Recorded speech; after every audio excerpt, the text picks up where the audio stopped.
বল। আজকে আমাদের স্কুলের ম্যাম বলছিল রান্না শিখতে হয়। রান্না তো সব বাইরে থেকে আসে, কি করে রান্নাটা করে বলতো? রান্না কি জিনিস দিদি? রান্না কি হয়? রান্না বলছিল রান্না নাকি ভালো জিনিস, রান্না নাকি বাড়িতেই করা যায়, নাকি বাইরে থেকে অর্ডার দিয়ে খাওয়া না, ওটা রান্না বাড়িতে করে। বাড়িতে করা যায় রান্না? রান্না একসময় মানুষেরা বাড়িতেও বানাতো জানিস বোন, এখন তো কেউ বানায় না, এখন সব অর্ডার দেয়।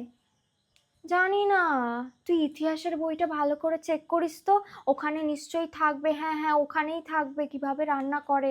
তুই নিশ্চয়ই একদিন বড় মাপের রাঁধুনি হতে পারবি, এটা বিশাল বড় ব্যাপার। তুই অনেক এই ভালো কথা। আমার জুতোটা কোথায় রে? পাটা কেমন কাতুকুতু লাগছে। তুই জানিস না জুতো ছাড়া একদম হাঁটা যায় না এই যুগে? আমি লুকিয়ে রেখেছি তোমার জুতো। আমাদের ম্যাম বলছিল যে আগেকার দিনের মানুষ নাকি জুতো ছাড়াই রাস্তায় হাঁটতো, আর তুমি ঘরের ভেতর কেন? তোমার অ্যালার্জি আছে জানি তো, বলে মেঝেতেও অ্যালার্জি থাকবে? কই আমার তো এরম হয় না। তাহলে আমি জল খেয়ে নি?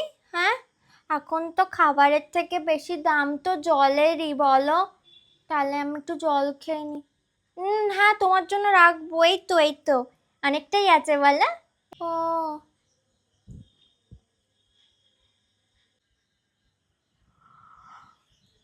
এক ফোঁটা জল তুই ফেলে দিলি? তুই এক ফোঁটা জল কালকে না খেয়ে থাকতে হবে, ফেলে দিলি বোন।